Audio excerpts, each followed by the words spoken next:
Holy smokes, we got a stacked show tonight. We are live. Welcome to college football's Peek Around the Corner with your host, Greg Pflugar. We cover everything in college football because we love everything in college football. And if you do as well, please subscribe to our ever-growing channel. Smash the like button if you like our content. Share the video with your family and friends if you want to support this channel, this rebel outpost channel of college football, with a super chat. Hit the $, make a comment, super chat, and we'll get you a comment as soon as possible. Welcome into the studio that sits on the corner of Keith Jackson Parkway and Kurt Gowdy Avenue. Do not be afraid, PATC community. Do not be afraid to be a legend with your comments and with your phone calls later in the show. The news just keeps coming and coming. We're going to be covering so many things. But again, North Carolina, I know we are the only ones covering this, but this is what we do at Peek Around the Corner. We're giving you the peek. We're giving you the lay of the land. We did it with USC. We did it with Colorado. We did it with Oregon and Washington. And we're doing it with North Carolina in a way that no one else, I don't think anyone else is doing this. We're keeping our eye on the ball. The battle is being waged right now.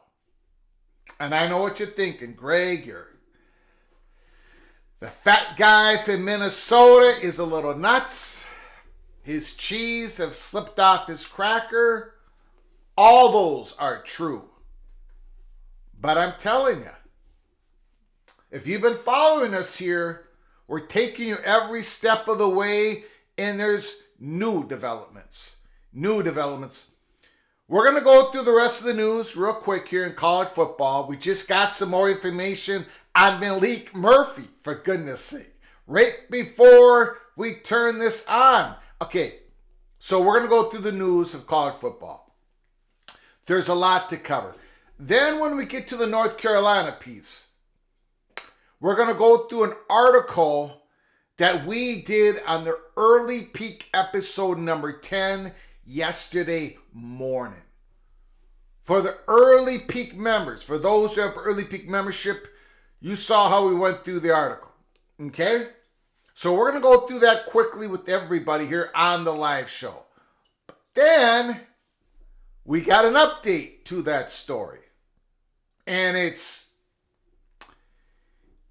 percolating along exactly how we thought it was going to percolate. I'm telling you, man.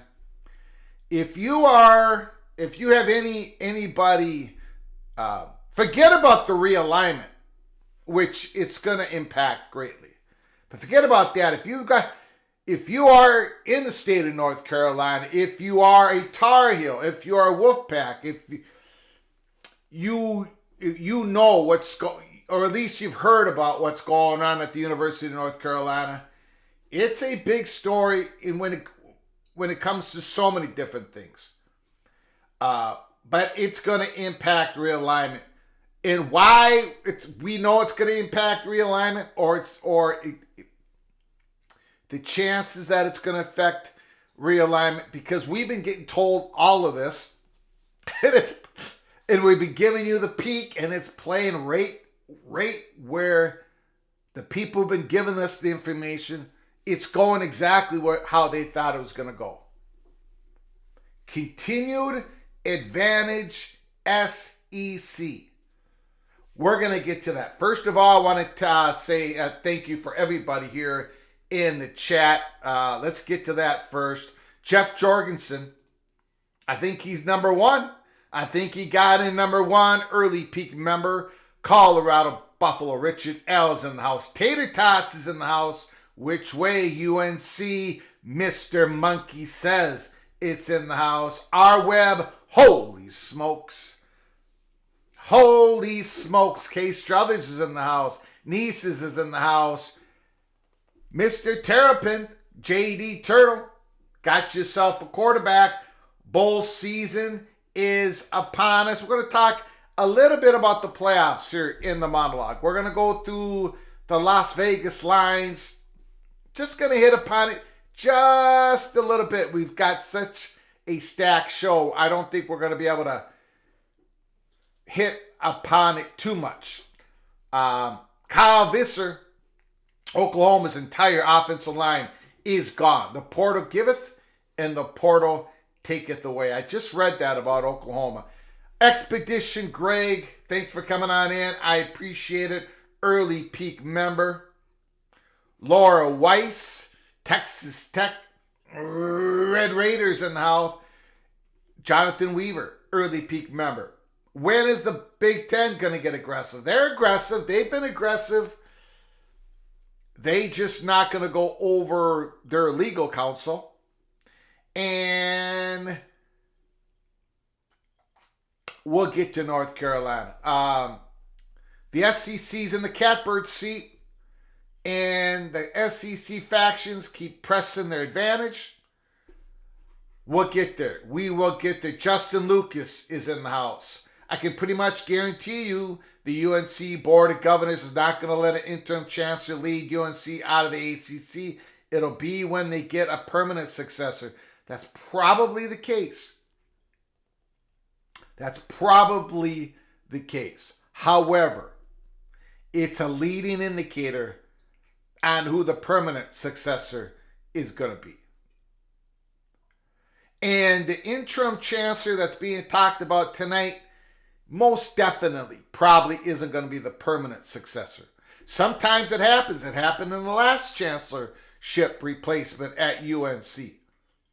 But right now I'm guessing that's not what's going to happen. But this is about who has the advantage. And it's a growing advantage. We'll get to it. Mick Stevens is in the house. Jeff Olson, the Evil Badger's in the house. Coy is in the house. Thanks for coming on in. Appreciate it. Sheep in Wolves Clothing. He says the interim will be permanent. I don't know. We'll get to it. There's a chance. I think there's a less of a chance. But again, we'll get to the story. And I think people will understand. Expedition Greg says Malik Murphy to Ohio State.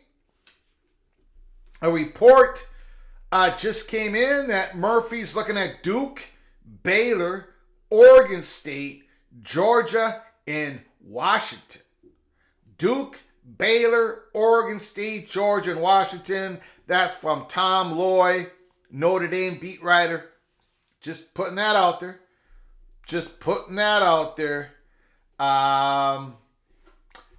Who else is in the house? I'm going to miss people here. I apologize. Don Scruggs is in the house. Please, everybody smash the like button.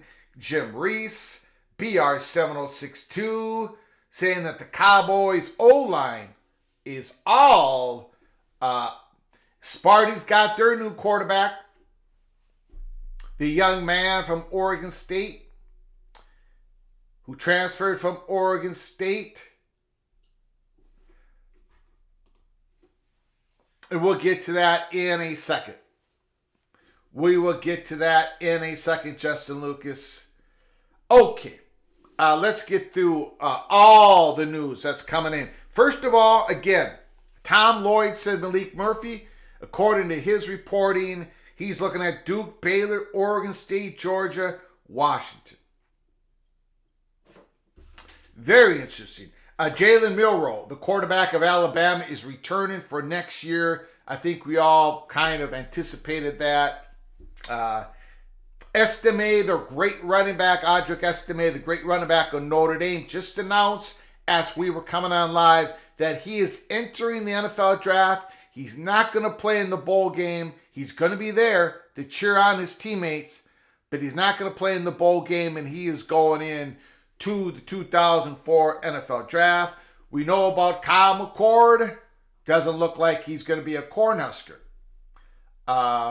With Dylan Raiola, the 5-star true freshman coming in next year, is going to be a true freshman. Kyle McCord is going somewhere else. I do not know where else is going to be. Some steam on possible Syracuse, possible Rutgers.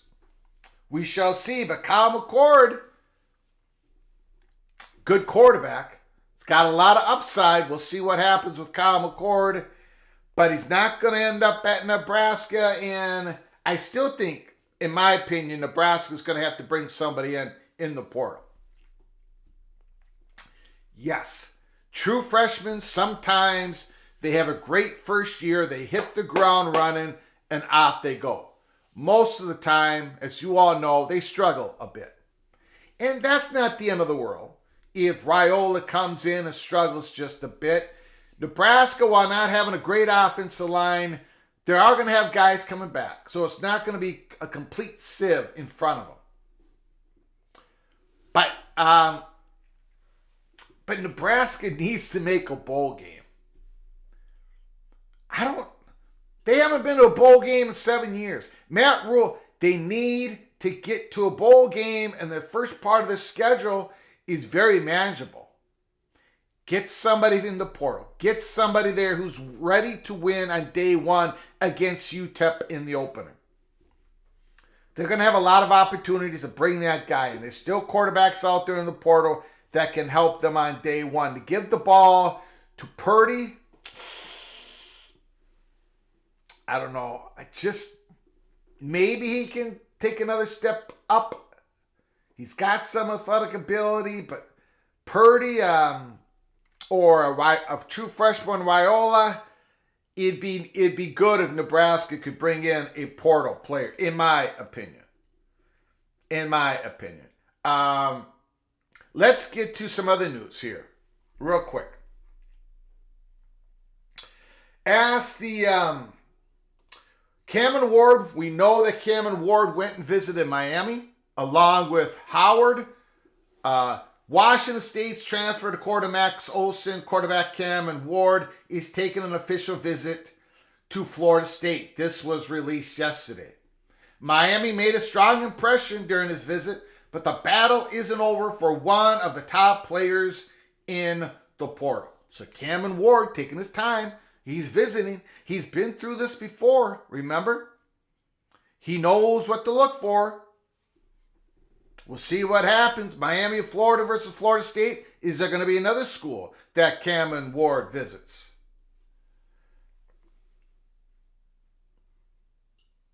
And we also, we know that DJ visited Florida State, right? We've been through, we talked about Murphy. Pete Thamel, this was yesterday. Malik Murphy told ESPN he's not going to be with the Longhorns in the college football playoff. He would have preferred to stay through the season, but the timing did not allow it. Murphy told ESPN, it's nothing against Texas at all. I'm doing this purely for me and my future. In my eyes, I always would be a Longhorn and part of this great team. But according to Tom Lloyd, reported just before we came on live, it sounds like Malik Murphy is looking at Duke, Baylor, Oregon State, Georgia, and Washington. Just take a quick look before we get to the big North Carolina update. Big North Carolina update. Those are the lines for right now on FanDuel.com. Alabama, Michigan, Texas, Washington. Michigan Wolverines are favored by 1.5. Texas is favored by 4.5 over Washington. These are the odds for who's going to win the national championship. Michigan's plus 200, Alabama's plus 220, Texas is plus 250, Washington is plus 650. Now that's really good value for Washington. Plus 650. But I think Michigan's going to win it. And I've said this before. I think Michigan is going to blow the doors off Alabama. I think Michigan is taking it all. So the 200 might be a little low, but I would probably throw a little bit on Michigan to cover my Washington play. That's how I would do it. Pretty good value on the Washington Huskies, in my opinion. Okay, so let's get to the big story. North Carolina. Now, again, we're covering this in a way that no one else is covering it. I don't think anyone really understands how important all this is. We were told weeks and weeks and weeks and weeks ago it was important. We reported to you about Kevin Gusowich. He was the silent voice. If the opportunity arose that North Carolina would have the ability to realign themselves into another conference, and if Kevin Gusowich was there, he was going to be a pro Big Ten, part of the Big Ten, pro Big Ten faction, along with the athletic director, Bubba Cunningham. The boosters are split. We know a couple of them are big on Big Ten, and the rest of them are big on the SEC or staying in the ACC if it's all possible. But most of them are SEC. We know the board is advantage SEC. So Mike Gusowich is leaving, going to Michigan State, and starting January 12th at Michigan State. Now, we've been talking with people for the last week. We gathered some information, right? We've reported the importance of this. It's going to be a big signal on who has the advantage in regards to realignment. And I'm telling you, cloak and dagger, cloak and dagger, cloak and dagger. The SEC forces are out and about. They're going to do all they can to make sure if the implosion happens, if it starts before North Carolina, and I think it will, that North Carolina will be looking to the Southeastern Conference, the Southeastern Conference, the SEC. Let's get to So all the information that I gathered, I was going to do a live show and give you all the information. Brianna Atkinson from UNC, WUNC, 91.5 North Carolina, wrote an article, did a great job talking about the process. Now that Gusowich is leaving UNC, how will the chancellor be chosen?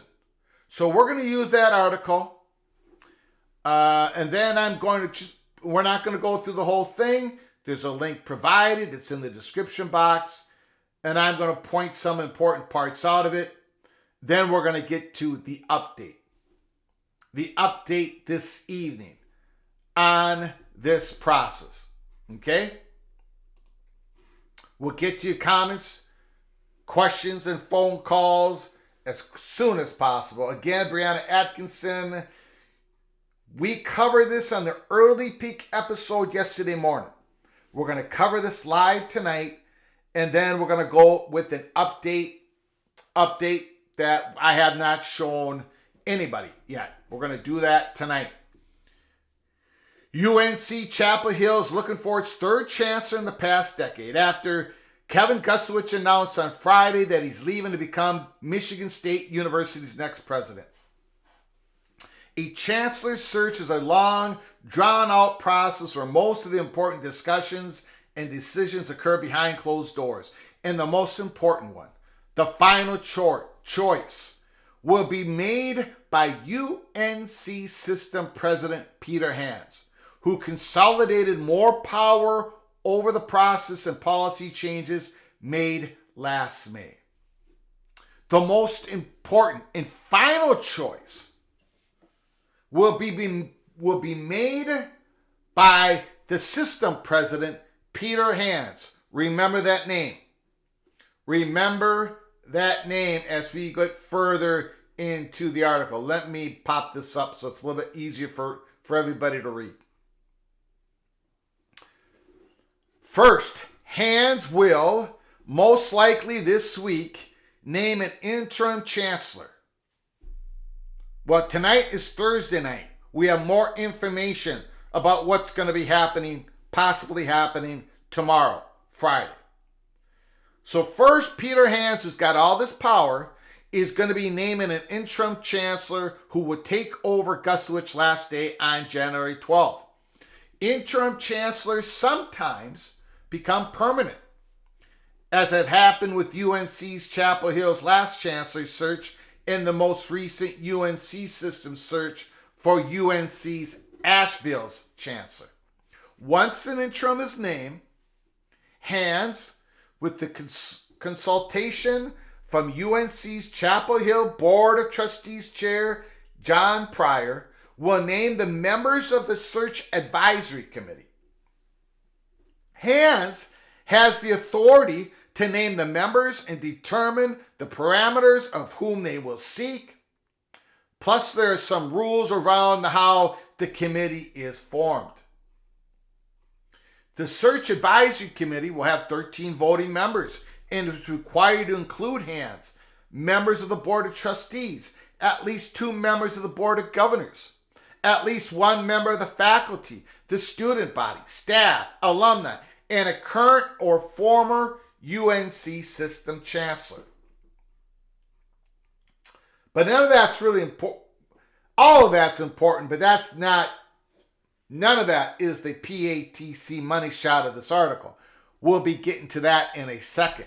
Previously, boards were allowed to have up to 20 members, but it was reduced after the UNC System Board of Governors adopted the new rules in May.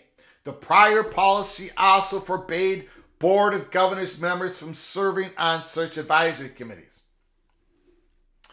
A university of the stature of UNC Chapel Hill deserves a thoughtful and thorough national search for its next chancellor, beginning immediately upon the appointment of an interim chief executive, said Pryor in a statement last week. The trustees, the faculty, and other key members of the Carolina family stand ready to participate fully in the search. Now, After the search advisory committee is formed, schools typically hold listening sessions where campus and community members give feedback on what qualities they'd like to see in a new chancellor. In the past, multiple chancellor search open forums have been held in person and virtually. Once the listening sessions are over, the committee starts vetting potential candidates. The process becomes a confidential search, meaning that the candidates will be unknown to the public. According to the policy, this is intended to maximize the quality of candidate pool by not discouraging the interest of individuals who would not otherwise apply in the event of a publicly disclosed candidate pool. We're coming on to the PATC money shot here. Right now, eventually, the search committee will determine 3 finalists. 3 finalists, 3 candidates, and send that list to the UNC Chapel Hill Board of Trustees for a confidential vote. Then it goes to Hands. According to the policy, Hands may choose to interview one or more of the candidates. Once he makes a final selection, it goes to the Board of Governors for approval. The Chancellor's search process will likely take at least 6 months, but the timeline can vary. So this committee, right? And I look, I, for one, am not going to get too deep in the weeds when it comes to the formation of the committee, who's on it, yada, yada, yada, because it's Hands. It's Hands. Who, the 3 finalists, he gets to choose the selection of the 3 finalists. It doesn't matter what type of votes they have among this committee. He can make one choice and put it to the Board of Governors for approval. The power that Peter Hands has in the selection of who becomes the permanent chancellor is more powerful than any previous president. He consolidated the power. This all happened in May. Okay? So it says in this article, early in the article, that an interim chancellor could be named by this Friday.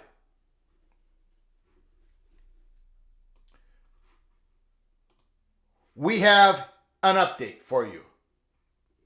From NC Newsline, Joe Killian. UNC Chapel Hill interim chancellor could be named tomorrow, Friday. Faculty, trustees pushed back on a potential political choice of the Board of Governors member, Lee Roberts. And let me get this up so everybody can read. Again, this is important. It might not seem right now, but once this story starts cooking, it's going to be vital to understand the next realignment, potential realignment wave coming with a possible ACC implosion. The new interim chancellor for UNC Chapel Hill could be announced as soon as Friday, tomorrow. That's why we're doing a live show right now. That's why the live show is titled the way it is. According to sources with UNC Systems, on the UNC System Board of Governors and on the campus Board of Trustees. These sources, who asked not to be named so they could discuss personal matters, told Newsline that they expect North Carolina System President Peter Hands to appoint Lee Roberts.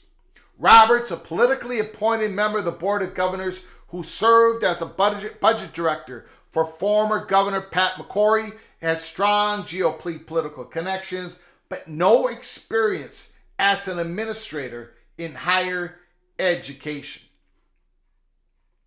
It has been nearly a month since word leaked that UNC Chapel Hill Chancellor Kevin Gusowich was in the running for the presidency at Michigan State University. Michigan State Board of Trustees made it official, electing Gusowich with a unanimous vote. But almost as soon as Gusowich was named as finalist, rumors began to fly that Hans had already hand-chosen Roberts. Not just as an interim chancellor, but for the permanent position as well. As those rumors have grown more persistent in the last few weeks, faculty members, students, alumni, and even trustees have grown more concerned. Ladies and gentlemen, the PATC community, we reported on this months ago, weeks ago, and I'm not on either side. I know this is getting kind of political. Here at Peek Around the Corner, I am not a Republican, Democrat. There are Republicans who, of course, would be in favor of North Carolina joining the SEC. There would be Democrats as well. There'd be, for North Carolina to join the Big Ten, there'd be Democrats pushing for that. There would also be some Republicans as well. We don't talk politics here at Peek Around the Corner. If we did, everybody would get mad at me because I would basically go after everything and everybody. But this is political in the sense of Peter Hans has all this control. The board is majority SEC. When we reported to you that a long time ago. And they're getting their guy, they're trying to get their guy, Roberts, into the interim chancellor position. And he's going to try to push them, according to this article, and people who have talked to us as well, try for him to become permanent. It might not fly. The permanent position might not fly. Let's get back to the article. Honestly, if we think we have problems with governance and politics now, the solution is not to put someone whose qualifications are mostly political connections into a role as important as chancellor, said one member of the Board of Trustees this week. That member is not alone in that opinion. It goes on, you can read the whole article. According to two sources on the Board of Governors, UNC Chapel Hill Board Chair John Pryor shares that sentiment. There's been pushback on Lee Roberts coming from the trustees themselves, and Pryor has been a part of that, one board member told Newsline this week. There are some people who feel rightly or wrongly that if they make Lee the chancellor, it's going to be seen as politics, and he's never going to have the chance to grow into the job or earn the trust of everyone. You need to do need to do that job well. And that's why we said, when we went first through the comments, I said, I don't think this guy, if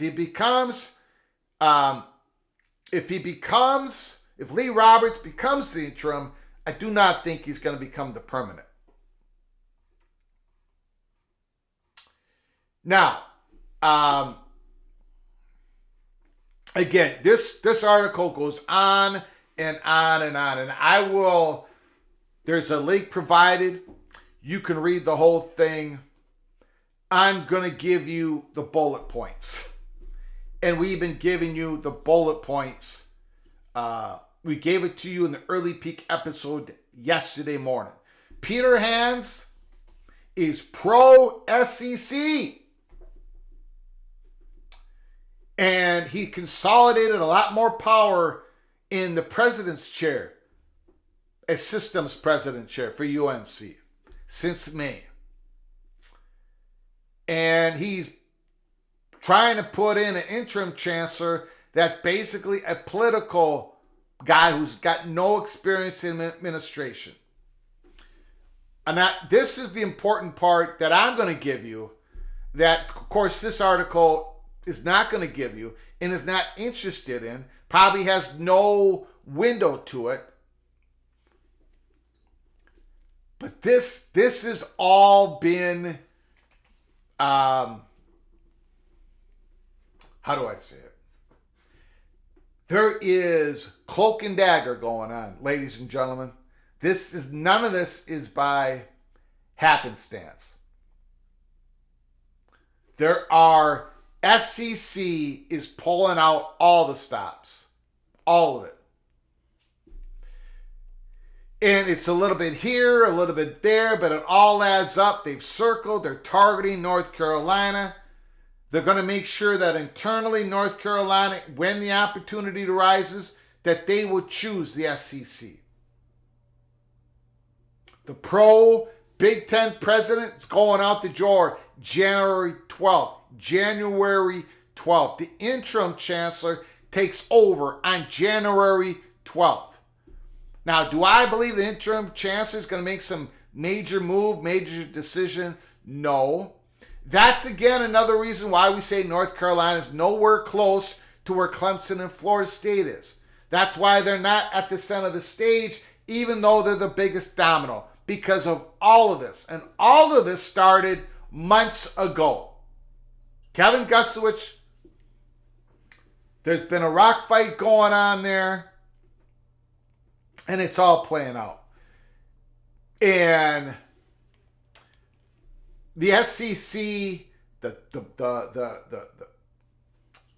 donors, the money perch, the pro-SEC faction North Carolina, as they see 3 years down the road, they're in a stronger position than they've been in a long time. They are consolidating their power. When Peter Hands puts this, I forget the guy's name, once again,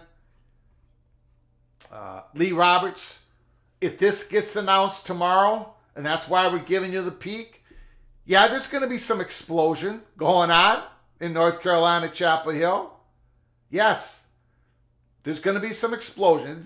This is more than just about realignment, obviously. It's about what type of university is going to, good or bad, what type of university you're going to have. This presidents come and go, but there seems to be a shift at the University of North Carolina, and the SEC faction is liking the shift. You go ahead and look at where who Peter Hands has worked for, who Lee Roberts has worked for. This battle is being waged right now, and again, it's advantage SEC. We're giving you this peek, ladies and gentlemen, because we don't have a crystal ball. Like, we don't know the exact repercussions that's going to happen with if Lee Roberts gets named. Now, you saw the board, you saw Pryor, who's actually what we've been told is considered pro-SEC, is not fond of Lee Roberts, doesn't believe that he should be the permanent. So we don't know what the reaction is going to be tomorrow. But this is another important day on the possible future realignment of North Carolina. When it comes what we are concerned about, athletics. There are people, now it's just not us who's aware of this. Obviously. They're not really writing about it, right? Because it's kind of, it's not really in the athletic space yet. But I'm going to tell you something. If what we believe is going to happen, when Clemson and Florida State make some sort of acknowledgement that they're going to have the intentions to leave the ACC here in the next few years, we believe that's going to be known to everybody here real soon. We believe it's going to happen the first quarter of 2024. Nothing official. We don't know where they're going, but they're saying we want to settle. We want our intentions to whatever that looks like. Once that happens, it's going to be massive news, but once that happens, boy, a lot of eyes. Not going to just be on Florida State and Clemson. It's going to be on North Carolina. And I think that is what the SEC, we're not saying that they're the ones that are pulling all the levers on what's going on right now, but I can assure you they're not leaving any rock unturned, and they are liking what's happening in Chapel Hill. That's why we say North Carolina advantage SEC. For now, for today, probably big time tomorrow, but we're going to see the reaction. We'll see the fallout of whoever gets named interim tomorrow. And then we'll take it from there. But we're going to keep reporting on this because it's not just important in North Carolina. It is massive. It's a massive, massive deal to the next realignment wave. For Florida State, for Clemson, for the Big Ten, the SEC, the Big 12, everybody. You know, we knew at Peek Around the Corner, when we gave you the peak of this hot bubble of action between April 28th and May 17th, that something big was going to happen. We knew that it wasn't going to happen on April 30th. It wasn't. We knew some dates that it definitely wasn't going to happen. Then we found out it was May 7th. We could not tell you the date.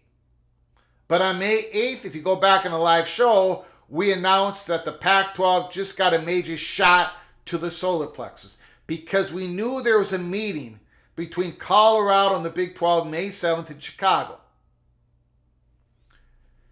What we did not know is we knew the cloak. We figured out the cloak, but we could not figure out the dagger. We didn't know exactly when it was going to happen. We knew every single day that we reported to you that it didn't happen today. It's not going to happen tomorrow. We continue to say, because there was other reports out there that Colorado has made the decision. They're moving, da-da-da. And we kept saying no, no, no, because we knew of the process. We knew that Colorado had not applied to the Big 12. We knew the process, so we knew that it hadn't happened yet. And then it happened on July 27th. My point to you is, we did not know the lay of the land when it came to Colorado's Board of Regents. They had some meetings there. We know that June 7th was an important one when it came to realignment. They talked about it in June 7th board meeting at University of Colorado. There were things we did not know about the donors until they had two donor meetings, one in Newport, California, and one in Boulder, Colorado. And then it came back to us that they were all positive about the Big 12. We are giving you the peek on where the lay of the land is in North Carolina as we see it today. The donors, more of them are SEC, some big ones are Big Ten. The board is slightly in favor of the SEC. Peter Hands, the piss pro SEC, he's about to put an interim chancellor who's going to be SEC. So I'm just giving you the lay of the land. Tomorrow's a big day at North Carolina. 99.99% of college football fans who keep an eye on realignment have no idea what's going on, but the PATC community does. We'll catch the news, what happens tomorrow. So that's what the update that we want to give you. I know a lot of people are going to think, this has nothing to do with the future. It has nothing to do with realignment, and we would absolutely disagree. It has a large part to do what happens in realignment. Ryan Willie, thank you so much for the super chat. Appreciate it. What do you think about Tyler Van Dyke going to Wisconsin?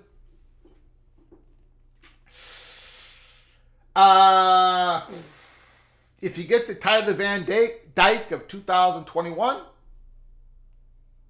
it's going to be good for Wisconsin. If you get the Tyler Van Dyke of this year, not so good. I'm not a big fan of Tyler Van Dyke, and I said it before. He went to the Evo Badgers. He has a good arm, really good arm, I should say. But man, he throws some passes up there.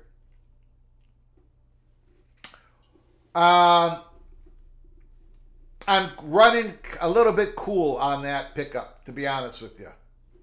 But thank you for the super chat, Ryan. I appreciate it. Appreciate it so very much. Thank you for continued generosity to our show.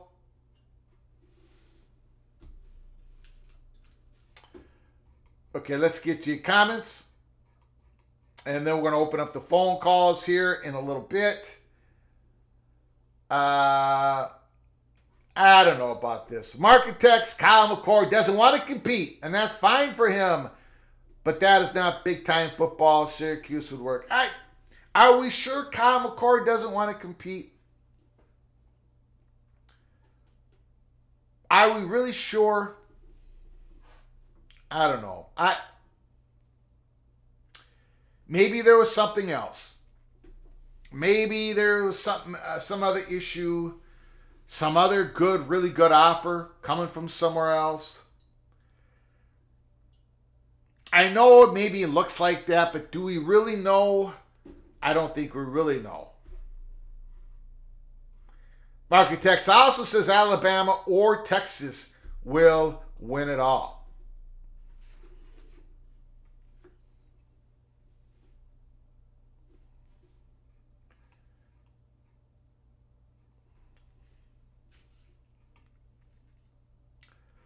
Daniel Montecastle, early pick member. I'm late to the party.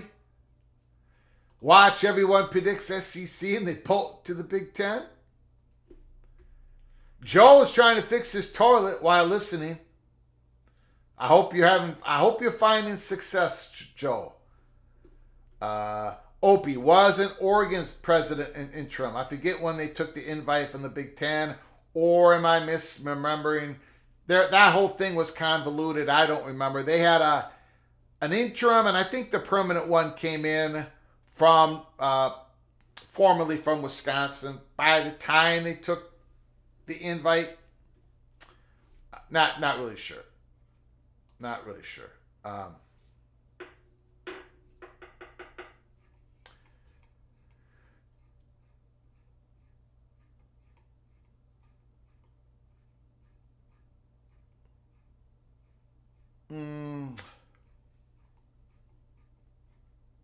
Justin Lucas, another important point, Greg. I have connections at UNC legislator.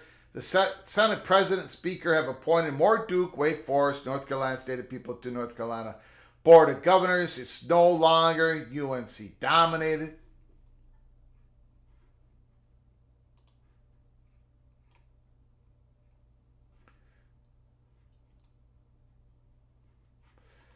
That is correct. Immaculate Lucas, probably not a coincidence that the Board of Governors came out and said they want to have a say in approving any realignment moves. That is correct.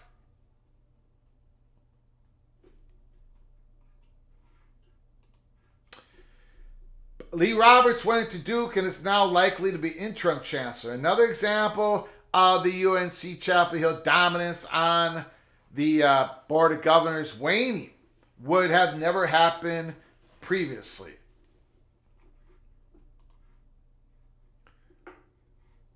Alvaro Curo, thanks for coming on in. Appreciate it. North Carolina is the biggest domino. Will Florida State and Clemson wait for UNC to fall or lead no matter what? Well, it might not be... let me get back. If the ejections are in mass, wouldn't they be able to negotiate a better settlement as a group and not Florida State alone? Will Florida State and Clemson wait on what we believe to be some sort of pushing the story forward, some announcement in the first quarter of 2024 where they put their flag on the ground, they say this is our future intentions, we're going to leave the ACC? Would they wait on that announcement? Possibly. I don't think so. We don't think so. But possibly. But in regard, will Florida State Clemson wait for UNC to fall or lead no matter what? They might have to wait for North Carolina. I think because North Carolina is the biggest domino. So And that's not a shot against Florida State and Clemson. I'm just saying they're the biggest domino because this is what the SEC wants. It's a big. Now there's a lot of big boulders in the road when it comes to this exit ramp out of the ACC. The biggest boulder is the grant of rights, trying to get a negotiation, a settlement with the ACC. That's the biggest boulder of them all. But the North Carolina situation is a boulder. Everybody might have to wait to see what happens. But I'm telling you, it's not like, it's not like this is happening, ladies and gentlemen. It's not like this is happening at North Carolina and nobody in the sports world is paying attention to it. Like, it's not like Greg's saying he's not paying attention to it. I should have said that earlier. People are paying attention to this. Because it's big. It's important. Because people are now of the belief, a lot of people are of the belief this is not, the ACC implosion is not going to happen 8 years down the road in 2031. It's going to happen in the next 3 years. So that's another reason why this is so important. Chris Hughes, thanks for the super chat. Appreciate it. If Florida State and Clemson announce they are leaving, but don't declare where they're going, does each lose their voting rights? They only lose. Okay, well, now oh boy. That's a great question. Thank you for the super chat, Chris. Thank you for the super chat. Thank you for your continued generosity of the show. Now, unfortunately, what I'm going to have to do is put up more than just, I'm going to have to isolate some more images of the ACC bylaw. Now,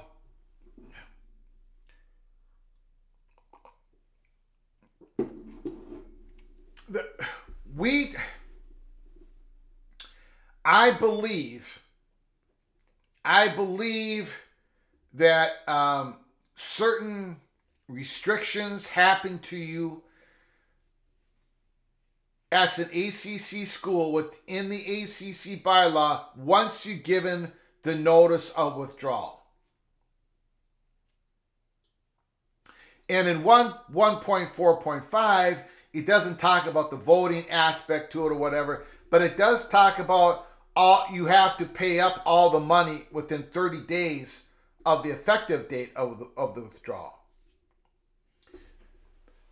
So it's quite possible that they lose their voting privileges once they do the notice of withdrawal. Now, just to be clear once again, we at Peek Around the Corner, now we could end up being wrong here. We could end up being wrong because we've missed the story, or we could end up being wrong because it moved on us. We'll find out together. But we've been told the first quarter 2024 is not even going to be the notice of withdrawal. It could be, but that's a second quarter. Remember, that has to happen before August 15th. What we are being told, now this, again, it's going to be some declaration, some notice to the ACC that this is our intention, and maybe they word it in a way that the ACC cannot say that this is a notice of withdrawal. Now, if you see at the top of 1.4.5, to withdraw from the conference, a member must file an official notice of withdrawal with each of the members and the commissioner on or before August 15th. What happens in the first quarter of 2024 may not happen. Right?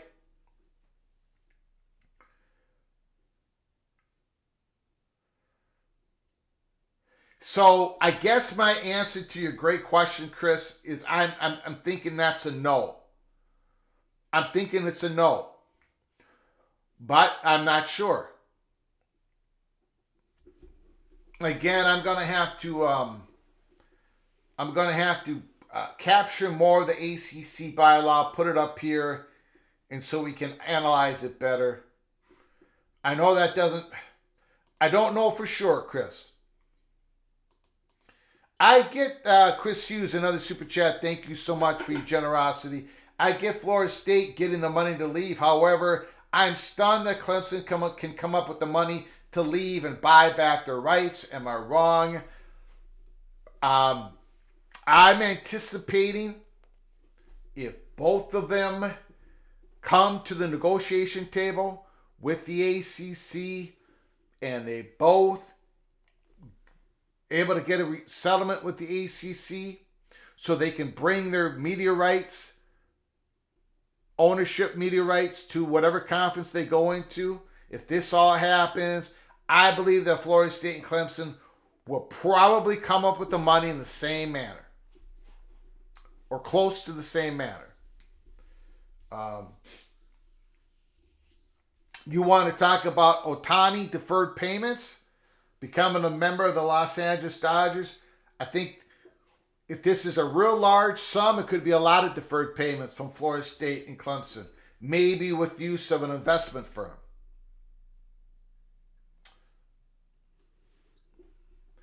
And again, I've said this before, Clemson has a very intense fan base that's going to be with them for the next 20 years, the next 30 years, the next 40 years, buying tickets, t-shirts, and if a slice of all that money, tickets to everything, if a slice of that money has to go into some fund to pay back some sort of investment firm, I don't know. I'm just throwing that out there. I believe Clemson can come up with the money. Again, of course, it depends on what that money is. And we all have different opinions on how much money it's going to take to get a settlement. Thanks again, Chris Hughes, for the super chat. Again, my answer would be, I think Clemson has the will and the ability to get it done, depending on that money amount for the ACC. And I believe Clemson knows that they have a landing spot with the SEC or the Big Ten. Thanks again, Chris. Appreciate it. Making sure I've got it. Let me open up the phone lines here. Again, tomorrow, North Carolina, it sounds like quite possibly the new interim chancellor will get named. The new chancellor will be named, and right now the word is leaking that it's going to be Lee Roberts, a politically appointed member of the Board of Governors who served as a budget director for the former governor, Pat McCrory. So let me open up the phone lines here. 763-260-1333. Calls about anything in college football. As we said earlier, Jalen Milroe, Alabama quarterback, is coming back next year. Malik Murphy, whose own Texas Longhorns team is in the college football playoffs. He's the backup quarterback, and he's not going to be there. He's not going to be there. He's in the transfer portal. Call from Coos from Coos. Coos Corner, Justin Walker, the man, the myth, the legend. What's going on, sir? The floor is yours. Hello, Greg. How are you doing? I'm doing good. We're all fired up, getting ready for bowl season, getting ready for the playoffs. That's right. And by the way, that intro was very, very good. I appreciate that. Not deserved, but I will take it. Yeah, you deserve it. Absolutely. What's going on, sir? Hey, I was not able to catch the beginning of the live stream, unfortunately. So I really can't ask you about that yet because I didn't hear it. I'll go back and watch it on the replay. But I want to get your opinion on the talk has been on social media, Twitter mainly, and I know it's not been reported by anybody, but I just want to get your opinion on what you think about a potential merger between the ACC and the Big 12. Do you think that would be a good idea? And do you believe any of the Twitter rumors that are out there that that's potentially in the works? I don't believe it. I don't believe it. Okay. I cannot see it happening. Does that mean I'm going to, could I be wrong? Yes. But I don't even understand it, to be honest with you. I don't understand how it would work. Has there been, I guess I haven't been following, I saw a few tweets, but, what is the theory behind it? Like, is it going to be all, so how many, we got 18 ACC schools, 16 Big 12 schools, so it's going to be like a 34-team conference, or what's the idea behind it? Yeah, well, I think there's also one theory that they might even throw in Washington State and Oregon State to the mix as well, make it a 36-team conference. Oh, okay, okay. You have a West and an East, and I think that's I haven't read them all in detail because there's so many of them, and it takes forever to read them all. But I think that's the gist behind it. It kind of all started with I think it all started with some rumors that the two sides were talking about a scheduling agreement, not a full-blown merger, but a scheduling agreement with each other. But again, I haven't even seen that reported by anybody, the Dobbs or the Brett McMurphys of the world. It's just been people on social media. Yeah, I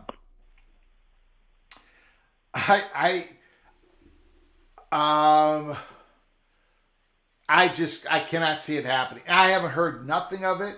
All I've heard, Justin, I've never spent a moment of my monologue talking about the possibility of Washington State and Oregon State becoming Big 12 members, because I've been told over and over again it's not happening. Yeah, I don't think it is either. So I don't believe it. Yeah. Yeah, I don't believe it. Brett Yormark got what he wanted. It was his vision. He would love to have Gonzaga, but he can't get that through yet. But, basically he got what he wanted. And I don't understand, Brett Yormark, I don't want to, okay. Big 12 was the slight underdog versus the Pac-12, right? Right. They were the slight underdog. And Brett Yormark hit a grand slam. He pushed his exclusive negotiating window with ESPN and Fox, and he got ahead of the Pac-12. And they pulled the rabbit out of the hat. Brett Yormark was absolutely brilliant, and he did all that. He did all that to make sure the Big 12 schools were able to get into the room to be part of the future at the highest level of competition in college sports. He poached the Pac-12. He did that as an underdog. Now, in my opinion, and I'm not the only one who shares this, but they're the slight favorite over the ACC. Why at this point would they do a merger? The ACC is about to implode. They're about to lose some big brands. Why? Okay, even if you don't believe it's going to happen in the next 3 years, the Big 12 gets to go have their Tier 1 and 2 tier media rights redone in 2030. The ACC has to go until 2036. I don't know, Kuz. What do you think? West Virginia want that? I think the people that are throwing that theory out there are assuming that Florida State, Clemson, and some others are going to be out of the ACC. Okay. And that they are going to, and for them in the Big 12, instead of fighting for third place among the power conferences, they just say, okay, we're going to have strength in numbers. And if we have a conference that is truly coast to coast, there's no way they can leave us out. I think that's the theory behind it. Is it doable? It'd be tough because of all the TV deals and everything that's involved. Yeah. But I guess it's possible. Okay. But I think it's just basically you would have all the brands that are not quote unquote good enough for the Big Ten and SEC. So that's so I'm sorry, I misinterpreted the theory. Well, I should have been more clear, Greg. That's my fault. So the theory is once the ACC implodes, Mm-hmm. whatever remaining ACC schools that don't go to the SEC, the Big Ten, they fold into the Big 12. Correct. And Um, instead of one conference eating the other one, they come to an agreement like, okay, let's work together, keep our conferences alive, so to speak, either through a sketch. I'll tell you who first came out. The first person I saw mention this was MHVER3 on Twitter. And I don't, again, whether you can believe him or not, I would find it I would find it hard to believe that they're really being this proactive, talking about it even before, years before the implosion. I don't know. Right. To me, Brett Yormark's a guy who's gonna, if he gets the advantage, he's gonna press it. I think I would think so. You'd only take schools that would create more value for his media partners. And yeah, I actually kind of think it's a good idea. Okay. To be honest, because I don't think it's possible for those two leagues to ever catch the Big Ten and the SEC. It's just not feasible with the brands they're going to have left. None of those brands, and that includes my team. Especially if you look at this new proposal Charlie Baker has put forward, yeah, to have the top brands separating themselves from the rest of the country. I'm not sure. Maybe that's the only way that they feel they can get a good enough media deal, is to have so much inventory that the networks can't. I mean, especially when you look at the basketball that would create. You could have Duke potentially, Wake Forest, Syracuse. Maybe they throw UConn in the mix at some point in time. Then you got Houston, Kansas. Texas Tech or Baylor. The basketball powerhouses that you would have in the same conference together. Arizona. I don't know. It's an interesting theory. Like I said, it's not been reported, but I definitely think it's something interesting to think about for the future of college athletics. And it might be the only way those two leagues ever are able to even stay close with the other two conferences. Yeah. I'm again, if Brett Yormark's the commissioner, and let's say Florida State, Clemson, and let's just say North Carolina State, Virginia, and Virginia Tech leave, okay? Mm-hmm. Mm-hmm. So then you got 12 ACC schools. Right. Boy, but then you tell West Virginia, UCF, and Cincinnati gets added to that as part of the agreement. Then you add Notre Dame in the mix. In other sports, you got 16. Well, then it'd still be uneven at that point. But anyway, you probably wouldn't have even numbers. It wouldn't be totally even geographically, but I think the premise is still the same. But again, it's a fun conversation. It's a fun conversation. It's probably not going to happen, but it's a fun conversation. Yeah, it's a fun conversation. One of the things that makes it more difficult is that the Big 12 has Fox as one of their media partners, mm-hmm. and I just don't think Fox is all that interested in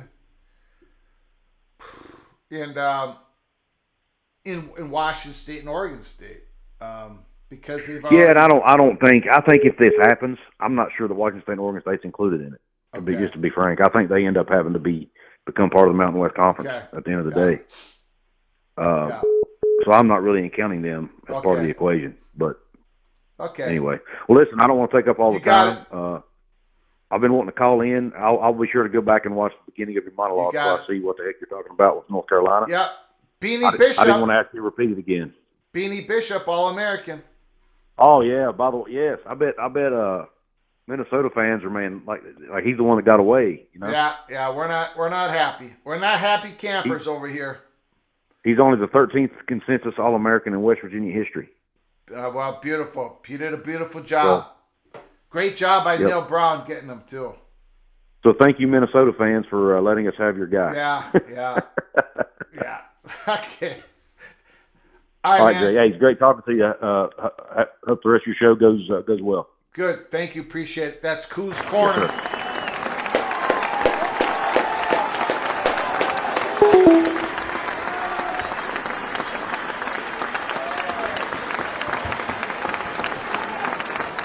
Yes, Justin Walker, Coos Corner, the man, the myth, the legend. Check him out at Coos Corner.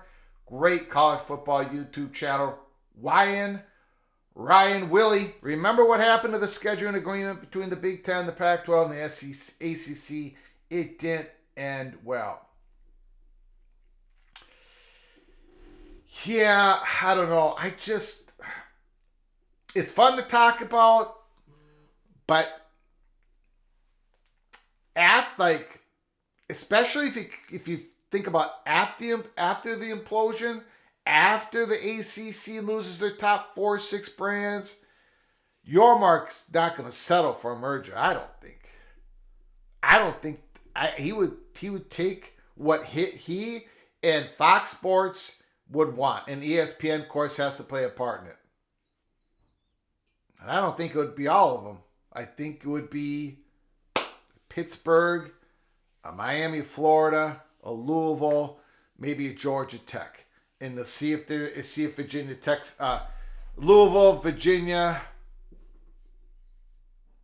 Miami, Florida, and Georgia Tech, and see if there's a Virginia Tech available. I don't know, but I don't think he would take all of them. But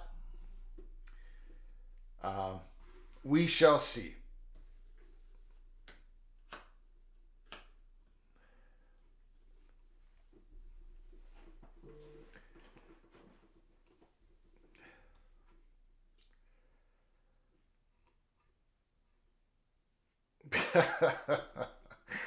Genetics 56 is in the house.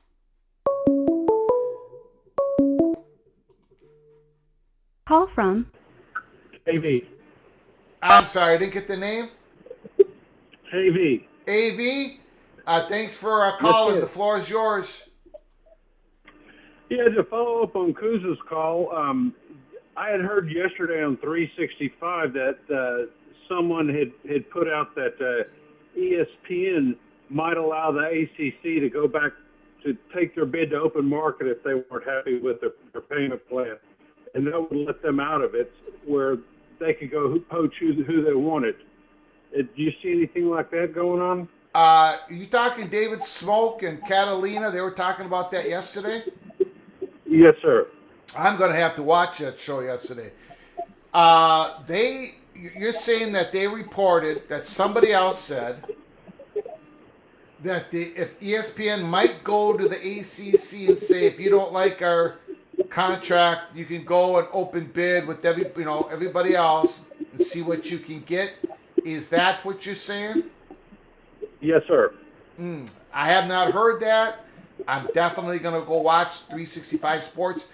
Did they allude to who might have put that report out there? I was in and out, so they may have, but I missed it. Okay, I'm going to go and watch it. One of the things I always thought that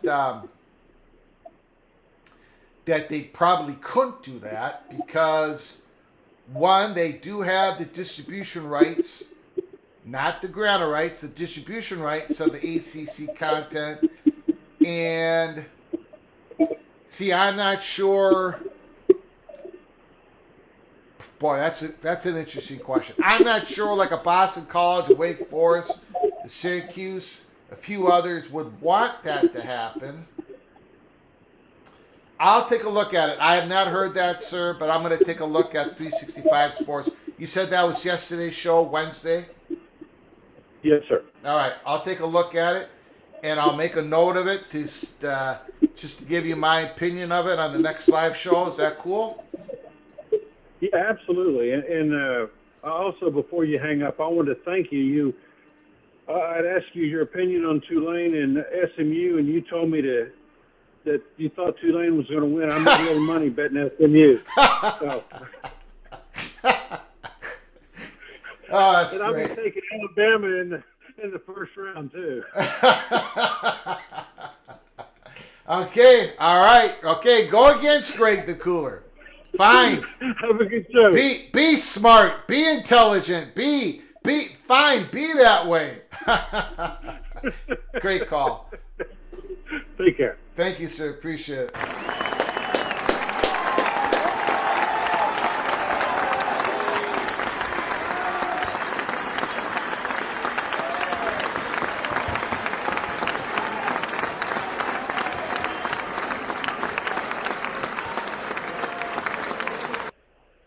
Everybody is making money off of my bad play. Oh my God!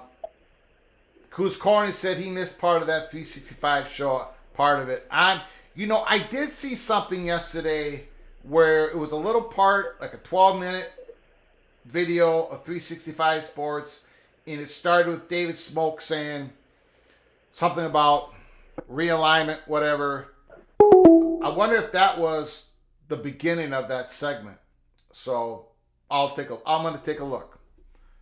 I'm going to take a look for sure on that. Great call. Absolutely great call.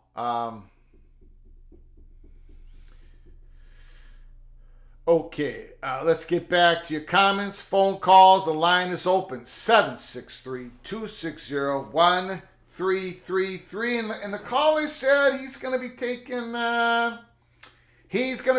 Alabama because I took Michigan. I think this might be the time that I'm right. The Michigan Wolverines, I think they're going to blow the doors off of Alabama. I don't think Jalen Milroe, I think he's going to have a tough time. And I think J.J. McCarthy's going to make enough big plays, and they're going to get that running game going. But it's Michigan's defense. I think they're going to lay the wood to Alabama. In the Washington-Texas game, I got to take the Huskies. And I'm going to take the +4.5. But, getting back to...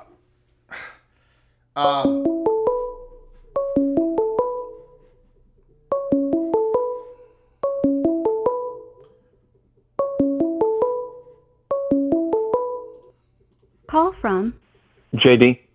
JD, Mr. Seminole, the floor is yours. I do want to say something, JD, before you take over the floor. Yes, sir. Everybody's saying that,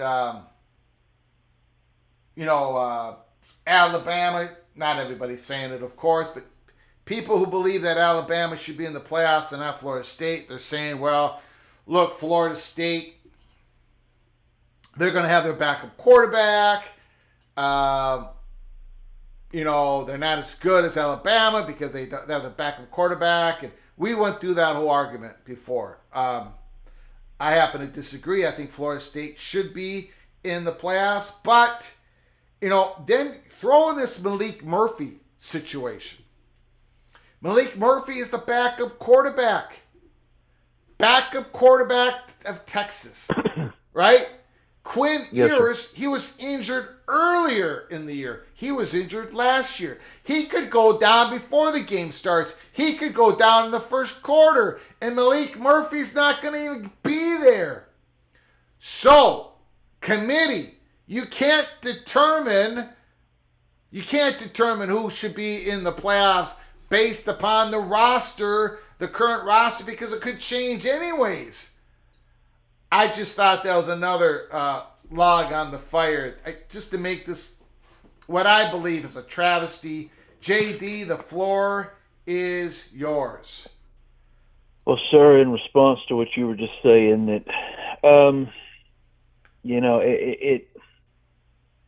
it's going to be an issue that lingers for years. Now, unfortunately, because FSU's going to the Orange Bowl, we have a lot of draft-eligible players that will probably forego the Orange Bowl that would have played in the playoff. So, our kids, are they gonna fight hard to beat UGA? Of course they are. But I think we've had this conversation before. what they've done to add to the roster in the last few years is incredible, but we match up well 1 through 30 or 1 through 35 on the roster. You know, from 36 to 85, we still haven't built up that depth yet. So we might be missing a lot of those guys for the Orange Bowl. We'll see. You know, there's a couple that have already opted out, but we might get a few that just decide to go ahead and play. You know, and we'll see. But I'd love to win that game. I'd love to win that game. And Stacy'd really be mad at me. But and I got a little bit of a rebuttal to what she said. And what I've done, I think, and I'll keep it brief. But that's not what I'm going to go into at the moment.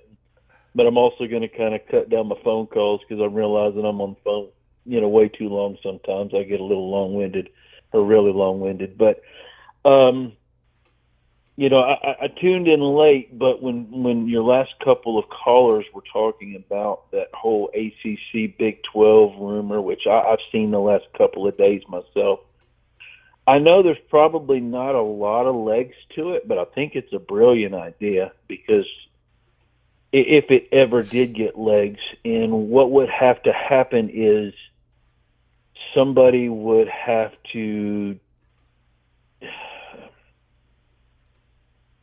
and I think it would have to be Jim Phillips would have to just be able to check himself at the door and realize, hey, my conference could die shortly. And what's in the best interest of the conference? It's not like this would happen in the next 12 months. It would be a 2 to 3 year process. And I think his contract's up in a couple of years anyway. You know, I think they signed him to a 3-year deal here, but in 2022. So at some point, you know, one of these two commissioners, and Phillips is definitely not the more aggressive of the two. Mm-hmm. It's going to have to, you know, submit to the best wishes of his conference, you know, and be willing to do some type of a merger. Well, will it happen? Probably not, but, you know, there's a chance if they could get out ahead of this, that they could secure 2 playoff spots between the two conferences. But if they don't get out ahead of this and they let the Big and the SEC continue to rule the roost as far as the negotiations and lining things up, then I think about the only one that'll have a definite playoff spot, you know, within about 3 years is the Big 12. I think the ACC will lose their automatic playoff berth because the brands are going to leave. And we just know they are. So I know it's just rumor and there may not be anything to it, but it's the best option for the member schools of the ACC. And one of the things that was this talked about in another forum for the last year and a half was the fact of the consolidation is in the best interest of the networks. They didn't have a lot of control over the scheduling. Yeah. They wanted to start consolidating all these brands. The lifeblood or the future lifeblood of the Big 12 and the ACC is to get better matchups so that people will want to watch it. You know, maybe they have their own playoff, and then that playoff, those two or one or two of those teams get an automatic berth in the college football playoff. It's going to have to be some type of out-of-the-box thinking to still be relevant in the big picture that the two major conferences, you know, they could still allow the other ones in, you know, into the party because they're going to, you know, they're going to rule the roost. You know, they just are. And there was another conversation that somebody had, and I'm going back a couple of shows where, you know, what's in the best interest of the Big Ten to grow? Why? Oh, I know what it was, and I meant to bring this up the other day. Why would Clemson be valuable to the Big Ten? And it's also for the same reason, yes, FSU is a great school. Yes, now they're becoming a really good and potentially great academic school soon. As of right now, the SEC is going to try to keep the Big Ten to 3, maybe sometimes 4 playoff slots, and they're just going to try to lock up 5. The advantage of bringing Clemson in to the Big Ten along with FSU is you'll traditionally get at least 4, and then you might be the 5th. You might get 5 in some years in playoff spots. And we've already had those conversations on how valuable those playoff spots are. So I know Big Ten presidents might not be that keen on Clemson. And again, I'm not a Clemson fan, but I see the benefit that if FSU goes to the Big Ten, I see the benefit of bringing Clemson along, not only for us, but for the conference in general. You follow me? Yeah. I agree. There's interest as well. So, yeah, I agree. There's a demographics argument to this. People are still going back saying, why did the Big Ten add Maryland and Rutgers? Demographics, baby. Not just cable boxes, demographics, and it's even more demographics with Florida State and Clemson. If those were the 2 teams, I'm not making any, I'm just saying demographics also has to be thrown into the mix. Sure. Yeah. Well, I'm part of me just from listening to what you're saying, and I'm just getting the vibe that North Carolina is going to go to the SEC. And so, yes, if UNC was available for the Big Ten, obviously they'd take them. They would. And I think UNC and FSU would be the choice. Go ahead. I'm sorry. No, well, the vibe definitely is right now on December 14th, advantage SEC. It's going to be, we'll see what happens tomorrow. Interim chancellor.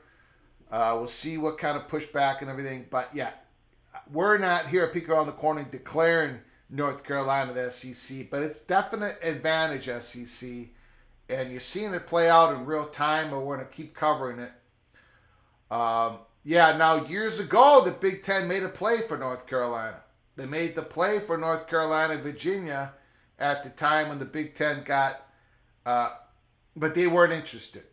They could not get to that point, so the Big Ten took Maryland and Rutgers. So the Big Ten's already gone after North Carolina, just like they've gone after Notre Dame, but they could not reel them in. Sure. Gotcha. And then the one other thing that I'm gonna talk to Stacy here through you. I'll keep this brief. The whole FSU turned down the SEC. Keith Jones and Tom Block, they're both associated with FSU. I think they both are professors, but they also Keith actually played for Bobby years ago, and they do a couple of 1-hour radio stints every week. And I remember it was about a year and a half ago when the rumor started again that Keith kind of piped in. He's like, and Keith is a pretty matter-of-fact guy. And Keith said something I didn't realize. He's like, there's all these rumors that FSU turned down the SEC, and he's like, it's just not true. He's like, were they in negotiations? Yes. Bobby did not want the scheduling agreement and arrangement with Miami to go away. And he said, now that might have happened with the SEC, but he said they were also talking with the ACC, and the SEC was upset about that. He said, but he listed the name of the 2 gentlemen, and he referenced there were 2 gentlemen that he named. He's like, those men told me to my face they were in the negotiations. They were in the room. At no point had the SEC ever offered FSU. There was no formal offer ever given, period. He said there were negotiations that broke off, but there was no formal offer ever made. And these are people that would know because they're in the room doing the negotiating. So anyway, just throwing that out there, and yes, Bobby just more or less made a good PR statement. We should probably just go to the ACC because it's going to be easier. How do you explain all of this, to a reporter and get into all the nuts and bolts? You just don't. Yeah. Okay. And the only other thing that she took issue with on the about Georgia wouldn't play FSU, that wasn't from FSU sources. That was from Georgia sources. That was back in the Jim Donnan days. And I used to live in Atlanta. And I've lived in Georgia for more than half of my life. I still to this day listen to a lot of Atlanta media, and I remember the Jim Dooley and Larry Munson, Saturday night radio shows. Whenever Jim, or I said Jim Dooley, Coach Dooley. What's his name? First name again? Anyway. But anyway, they were the radio shows and in Atlanta media. So no, my whole assertion about Jim Donnan and Georgia didn't want to play FSU during the heyday wasn't from FSU. Those were from Georgia people saying that and said on the radio. Because Dooley, he wanted to schedule FSU, and Bobby and they wanted to do a home and home, and Jim Donnan said he didn't want it. So anyway, I know she took issue with me when I said that last time, but no, that's from Georgia people. That's not from FSU people. So I just wanted to clear the air. I'm not bashing her dogs. I got it. Now she'll call back, and we'll keep the ping pong game alive. Thank you, JD. No, there's really not much else to say because it's just it just kind of is what it is. Okay. Anyway, but I like UGA, and but not more than my Knowles. But anyway. All right, thank you, JD. Knowles. Have a good night, sir. Appreciate Thank it. you. Great call.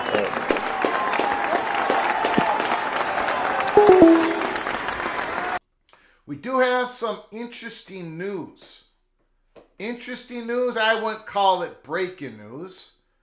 I would not call it breaking news, but kind of interesting. Let's get right to it here. Adam Rittenberg now reported an hour ago, then reconfirming. Source, Alabama is set to hire former Michigan linebackers coach George Hello to its staff. Helo, whatever he pronounced his name, Helo coached the linebackers with the Wolverines in 2021 and 2022. He's also spent time in Maryland, Colorado State, Georgia, Florida State, Alabama once before. Bruce Feldman first reported, then Adams is confirming it. Can confirm Helo will be with Alabama right away as the team is set to begin the college football playoffs preparations soon for Michigan. Quite a move by Nick Saban here. So right going into the playoffs, Nick Saban hires a former Michigan linebacker coach. Holy smokes. Wow. These coaches, now this is within the rules, right? Within the rules, all these coaches are trying to gain that little bit of advantage. Hiring the former linebackers coach of Michigan. How many days away? 17? 17 days away. 17 days away from this. Alabama, Michigan. Michigan's favored by 1.5 points. Texas Longhorns are favored by 4.5 points over Washington. And Saban hires the former linebacker coach, recent linebacker coach, or at least a gentleman who helped coach the linebackers. Maybe that linebacker coach can give Saban a little bit of information on the strengths and weaknesses of the linebackers. But more importantly, maybe the linebackers coach can tell Nick Saban some of those old hand signals that the Michigan Wolverines use. Like AAR, wow, he knows how they plays and hand signals. Elliot Howard, we talked about the big news at North Carolina early in the show during our monologue. You can go back and listen to it. But the bullet point is that North Carolina could possibly, it looks like they're going to be naming Peter Hands, the president, North Carolina system, is going to be naming an interim chancellor tomorrow. So in that, the interim chancellor sometimes, many times, becomes the permanent chancellor. I don't think the gentleman that they're naming tomorrow is going to become the permanent chancellor. But again, it just gives you another indication. Tomorrow's going to be another indication. It's advantage SEC right now for the future of North Carolina. They're setting it up. They are setting it up. Elliot, go back. We spent like 30 minutes on it. I couldn't possibly capture those 30 minutes again. Thanks for coming on in. Go to the start of the live show, about 10, 15 minutes into the live show, and we start talking about it. So, big news. Linebacker coach, former linebacker coach, gets hired.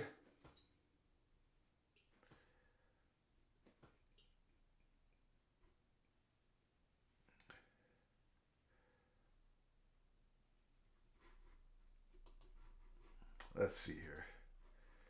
Hold on, everybody. I'm checking out a message here. Hold on. Huh.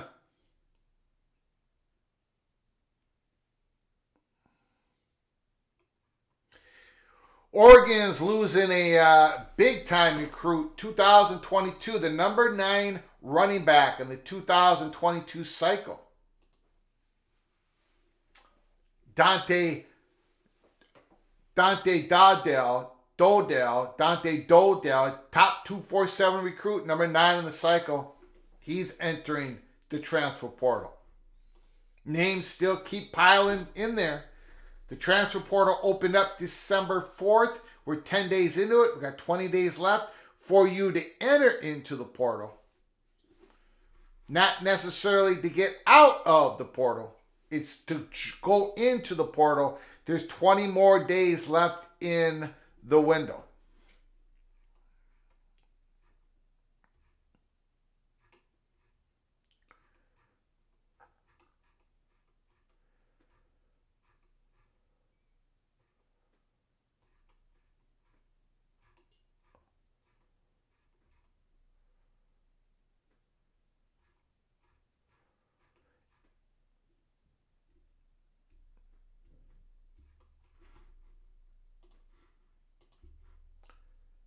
Now, if you're new to the channel, make sure you subscribe to the channel. Because if you subscribe to the channel, you can get yourself notified, hit the notification bell. You get notified whenever we come on live, because we can come on live at any time during the day, as all the PATC community knows. Sometimes we come on early in the morning, sometimes at lunch, sometimes at dinner, sometimes late in the evening. We cover most, if all, of the breaking news in college football. So if you're new to the channel, please subscribe. Please smash the like button if you like our content. Now, earlier, yesterday morning, we were able to give the early peak members the early information on what is going on at North Carolina and what is going to happen tomorrow. If you're interested in becoming an early peak member, $5.99 a month. We just have one level of membership. We're dropping almost every other day college football's early peak episode. You're the first one to get the information that we talk about later in the live show, like we did tonight. Hit the join button.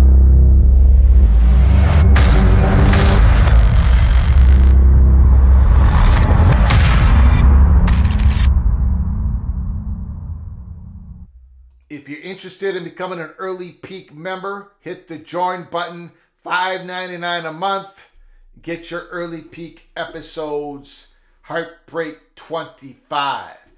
365 Sports hinted that ESPN could terminate TV deal, allow SEC schools to get the schools they want. They re-sign the remaining ACC schools to lower deal than current.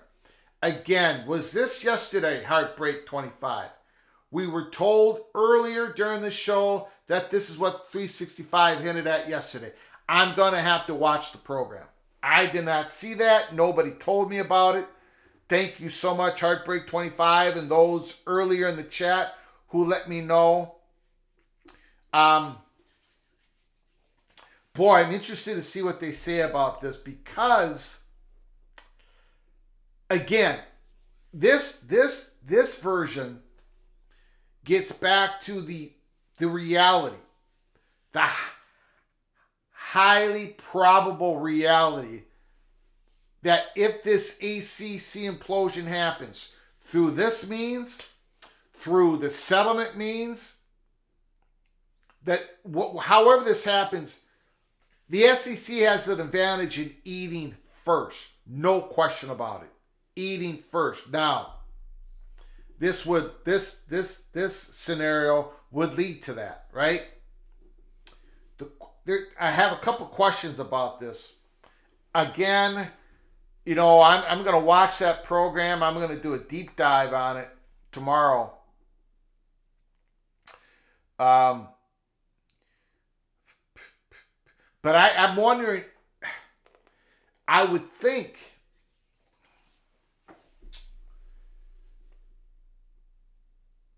I would think the ACC would have recourse on this.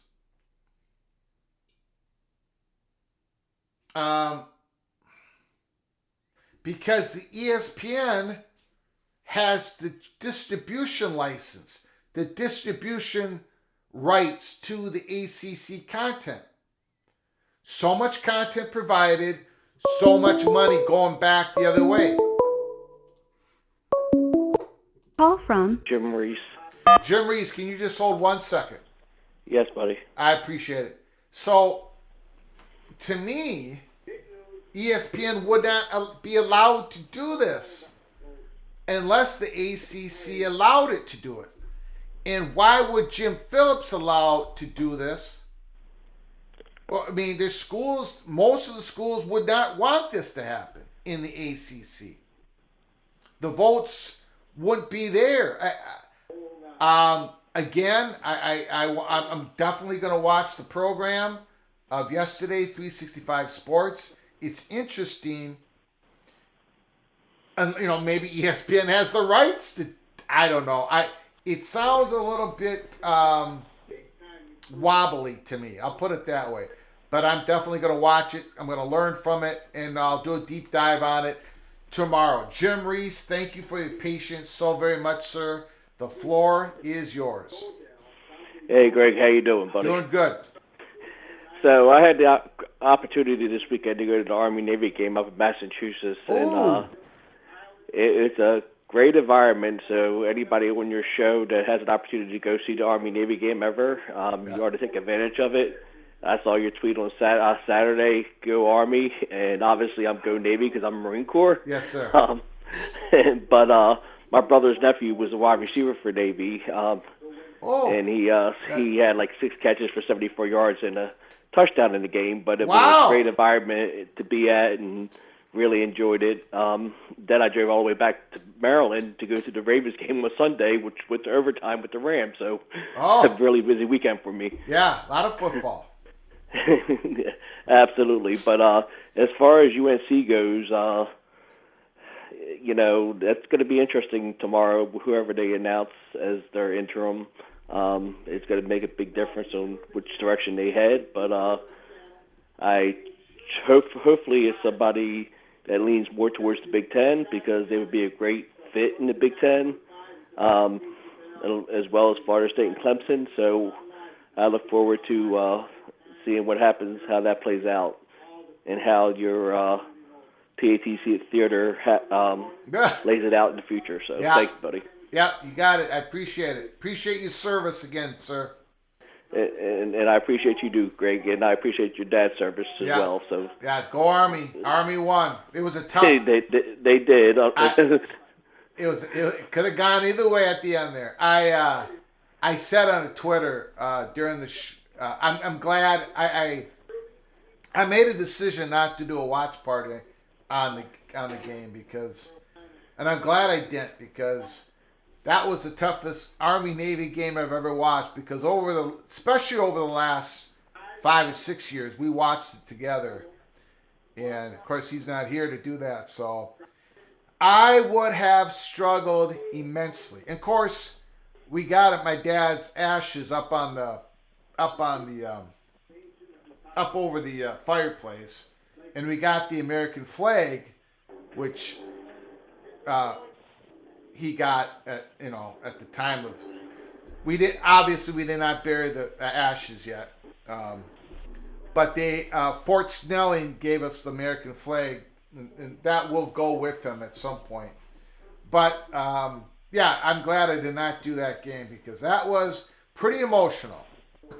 So I bet, sir. And it's emotional. Like, so now just take me, right? I mean, take just the effect that game has on millions of people across the country. People that are serving right now, and of course, when you serve, your whole family is serving in some way.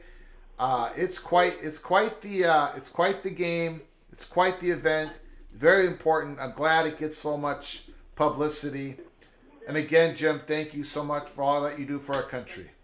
Thank you, sir, for your time. And like I said, if you ever had an opportunity to go to that game in person, it's much more. It's a lot more fun in person. Trust me. Yeah. And maybe I think the next one's in Maryland. Maybe at I believe at Raven Stadium. Then one's in the Commander Stadiums the following year, or vice versa. So if you ever get a chance to come down this way and go to that game, let me know, and I'll definitely try to hook up with you. You got it. I appreciate it, Jim. Thank you, sir. Thank you, sir. Have a great day. You too. Bye.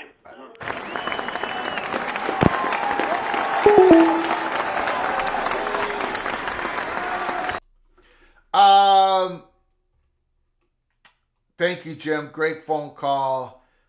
Smoke said he would not be surprised if Florida State declared before the end of the year. Immaculate. They're just getting on the realignment rush. I'm gonna Kyle Visser, ESPN currently. Call from Stacy. Stacy, can you hold 1 second? Sure can, Greg. I'm gonna say this about David Smoke 365. I love those guys. I think they do an incredible job. I'm gonna say this as for those who have been in part of our community over the last year, you saw how we did the Colorado story in the Holy Smokes Theater, and we were dead on throughout that whole story. I 365 Sports with Brian Etheridge, the Smokes, and Paul Catalina. I know for a fact that they were on that story, even many times, even just a little bit before us at Peek Around the Corner. Their source, I'm not going to get any more deep than that, but if there was an award put out for covering a realignment story as being the most accurate as possible, 365 Sports deserves that award. And I know this for 100% fact, and I'm just going to leave it. I think a lot of you would agree, we were ahead of the curve on 99% of the people out there. But not on 365 Sports we weren't. And a couple other national reporters. But I'll just leave it at that. Stacy, Mrs. Georgia Bulldog, I got a report, Stacy, right before we came on live. Malik Murphy in the transfer portal, and one of the schools he's looking at is the Georgia Bulldogs. You could be getting a big time. You already got big time quarterbacks in your program. I understand that, but Malik Murphy's a little interested. Stacy, the floor is yours. How you doing? Good, Greg. How about yourself? I'm doing okay. Still recovering over the Gophers losing the defensive coordinator. That hurt. But other than that, we're doing okay. Have y'all kicked around the tires on who might be your next coach in waiting? Supposedly, we're supposed to find out after signing day on December 20th. I have no idea who. I would love it to have been. I know a couple. I can report this now, I guess. I did report this on Minnesota 247. A couple people, we would just call them the Minnesota Money Perch people, wanted for the Gophers to poke around on, I forget the guy's name, Joe Clolander. Am I saying that right? The Kansas State defensive coordinator. Kansas State's defensive coordinator. He grew up in Wisconsin, played at Minnesota State University, was a coach at Minnesota State University. His wife's from Minnesota. His whole family, her wife's whatever, done a great job at Kansas State. He makes about $800,000 a year. Our former defensive coordinator made almost $1.2 million. Plus, we got the buyout, we got the money. But supposedly that probably isn't going to happen because the Kansas State defensive coordinator runs a defense that PJ doesn't want. But anyway, so I don't know who the defensive coordinator is going to be. But the floor is yours, Stacy. I appreciate that. And hopefully you get the guy in that you really want because, you know, if your chancellors, your ADs and all that listen to the fans, especially for us old-timers, you know, they know what the program's about, what it used to be and what it could still be. So hopefully your diehard fans like yourself, Greg, will have some type of input in that. Yeah, well, nobody listens to me, Stacy. So I don't think. They should. You are probably the most impartial YouTuber out there who doesn't have a dog in the hunt per se when it comes to being fair. You're sticking up for FSU. It's probably, basically everyone else is a coward. It's probably because my gopher, my dog, is never in the hunt, so it's easy for me to be partial. Yeah, but still, you're in the Big Ten, so you could if you wanted to. So, you know. Yeah. But just a couple things. Yeah, as far as the Malik goes, he would be a great get for Georgia. But I'm still all in on Gunner, who was sat patiently. He was a 5-star, and he almost broke Lawrence's high school, all of his records. Yeah. So I'm still high on Gunner, and of course I'm very high on Ryan Puglisi. So I understand realistically Kirby needs to be looking elsewhere because of the Beck drama, and I'm not trying to knock Beck, but come on, he's pulling a prima donna move. If he thinks he's going to go first, second round, then go for it. But asking $4 million in college, I'm sorry. That's what he would be getting minimum if he would have go to the NFL because that's what Stetson got signed for the Rams. And Stetson was a walk-on. So, you know, I'm over the whole drama of the Jill and Raiola and Beck and all that. It's like either you're in or you're out. But give Kirby and the players a common decency of a heads up so we can be, you know, looking elsewhere. And I'm guessing Kirby is already on that. He's not waiting on is Beck in or out. Yeah. So, Malik would be a good get because he's a dual threat. And if you remember Stetson, that's what saved our bacon a lot of times because he had the wheels to move when he didn't have, a deep, wide open route downfield. So, I'm okay with that. But I think we see the writing on the wall with Texas, who was pulling the strings and why he was squeezed out. The Manning family.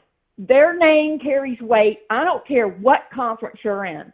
And, the talk for the last several weeks was, the Manning kid's probably going to cut bait and run. And I'm sure Papa Manning and Cooper, his dad, and I'm sure his grandfather, Archie, stepped in and said, hey, we can go here, here, here, and here. Yeah. Who do you want? And so I feel bad for Malik because he's awesome. He saved Texas's bacon this year after Quinn Ewers went down again with an injury. Had they thrown Manning in, you're looking at probably a 3-loss team at least for Texas. Yeah. So for them to treat Malik that way, I think it is pretty terrible. I think the word out there is that Cooper Manning, they love Sarkisian. They want him to be under his tutelage. Yes. Yeah. So because that is out there, Malik Murphy and his agent, his camp, believe, and probably correctly, that he's never going to get the real spot, the number one spot. So, yeah. Yeah. And then remember years ago when Texas was playing Alabama for the whole ball of wax again, and I can't remember the kid's name, got hurt first series, went down, and guess what? Alabama smoked him because of that. What happens if in the playoffs Ewers gets hurt? You're going to stick Manning in, a true freshman who had 1 or 2 mop-up games in the fourth quarter. What's going to happen? It's going to be tough. I mean, it's going to be tough. Yeah. And everybody said, had his last name been Smith, Manning would not have been a 5-star. If you would have looked at his tape and some of the players that played against him and beat him in their playoffs said, he's got potential, but could he come right in and just blow the doors off of any Big Ten team or SEC team? No, he couldn't. So I feel bad for Malik, and hopefully, if Georgia can grab him, let's go. I mean, I'm all in on it. But it's who wants to go to Georgia to play, to work and grind. That's who I'm for. So the Husker Nation is about in meltdown mode because McCord and Fleming were a dual package, and now neither are going. Yeah. I went on some of their chats last night, and oh my gosh, they're in meltdown. They're like, oh no, what are we going to do? Even if Dylan comes, he's a true freshman. Yeah. He has no real line behind him. What's going to happen? And they're just all freaking out. And I just laugh. And it's like, And the true Husker fans who have been a Husker fan for 50-plus years said, we are so over Dylan Raiola and this 5-star talk. I don't care. Get me someone who wants to be with the Big Red, and let's go. Yeah. So, see, they're tired of it too. And the kid who I feel bad for is that, what's his last name, Greg? Kalen, I believe. I talked about Kalen. I think I talked about him about 6 weeks ago. Yeah. Unfortunately for that young man, he has not had a good as good a senior year as he's had a junior year. Yeah. Yeah. So, but otherwise he was solid. Yeah. So much so that they went after him when he was a Missouri commit for Drinkowitz. Yeah. And because he loved Nebraska so much and believed in the program, he went there. And he brought a lot of talent with him. Now he's going in the portal, and now they're like, oh, no, is he going to take the commits he brought in with him out the door? So is it really worth putting all your eggs in one basket just to get Dylan Raiola, who I think it father is. played? I think it is. But can you see him starting day one and winning 10 games? They got to get either Purdy, their quarterback Purdy has to. Oh, Chubby, yeah. Yeah, he either has to develop some more, or they're gonna have to bring somebody in. Yeah, because I think rumor, because he was hurt, I don't know now with Raiola probably going, is he going to enter the portal himself? I mean, I don't know. Yeah. I don't know because I don't follow Nebraska closely, but like I said, I've never rooted against them with the exception when they played Georgia a few times. But I feel bad for the Kalen kid because he was all moxie and let's go, and now a shiny 5-star kid coming in, a legacy, player, and oh well.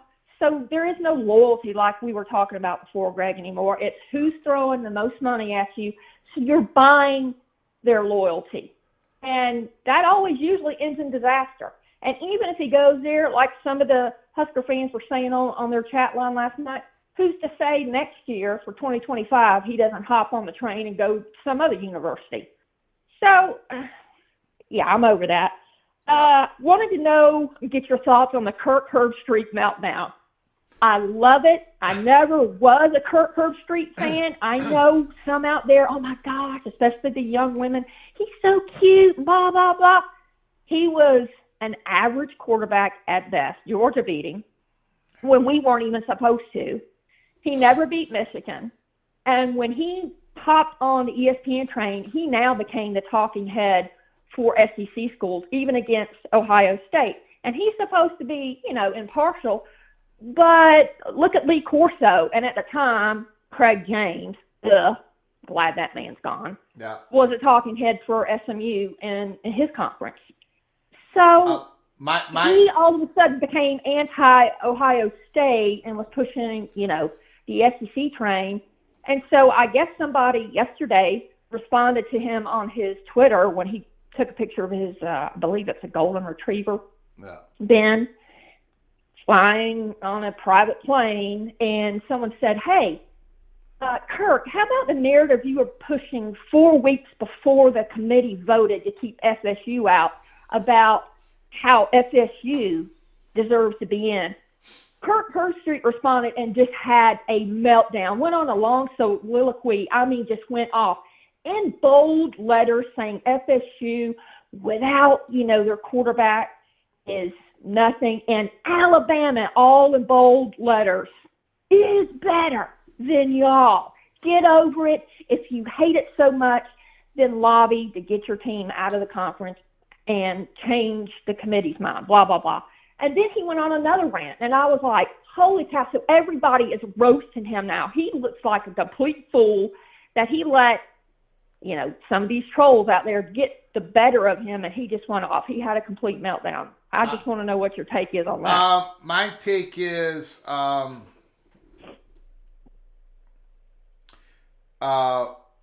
completely disagree with him on his take, which is fine. Yeah. We like disagreement here at Peek Around the Corner. Exactly. I think he avoids pretty much almost all the arguments. That's the number one problem I have with it. He doesn't really doesn't cover both sides of the argument. He completely he focuses on the fact that Florida State doesn't have their top quarterback, but That's right. He doesn't talk about Alabama's struggles with South Florida and Auburn, who just lost to New Mexico State. Yep, by 3 touchdowns. Yep. So he doesn't cover the whole story, and I've never seen him do that. I generally think he's a good guy. Yeah. His loyalty is misplaced in my book. And I think the meltdown was pretty unprofessional. It was. But I've seen some of the tweets comments at him, and man, some of those are just terrible. Oh yeah, they're coming at him hard, and it's because if you remember, he was logged in for FSU. But I have brought that up myself. The quarterback went down. I brought that up myself. Yeah, and you're right. He is a complete hypocrite. And he knows what side his bread is buttered. ESPN and Disney are his bosses. But you know what? He also has an opinion as a former player and as a broadcaster to say, you know what? This is wrong. Booger McFarland worked for ESPN, and he stood up for FSU. Yeah. I'm not a Gator fan, as you know, but I frequently go to the Buddy Martin YouTube page. He's a lifelong Gator, lifelong a Florida sports writer for them, and he even said FSU got screwed. And he said it's ridiculous.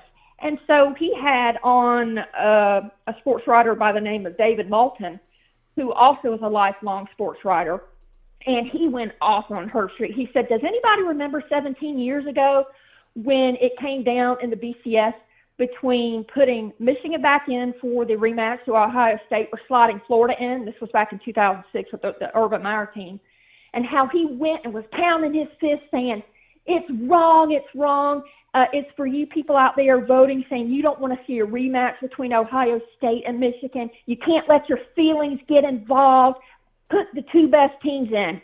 Fast forward 17 years, and he went completely in the opposite direction and had the opposite argument, basically saying, contradicted himself. So it was like, wow, I've forgotten all about that. And he brought up him jumping on the back of, I think it was Ron Woodson's back when Ohio State was beating Miami to get him in, and how unprofessional that was. And then he had the tears and crying and pounding his fist for it should be Michigan and Ohio State. And I got to be honest with you, because I'm not a Big Ten fan, I didn't follow that. And of course, since Georgia could hardly ever beat Florida in the 90s and 2000s, I didn't follow Florida as closely.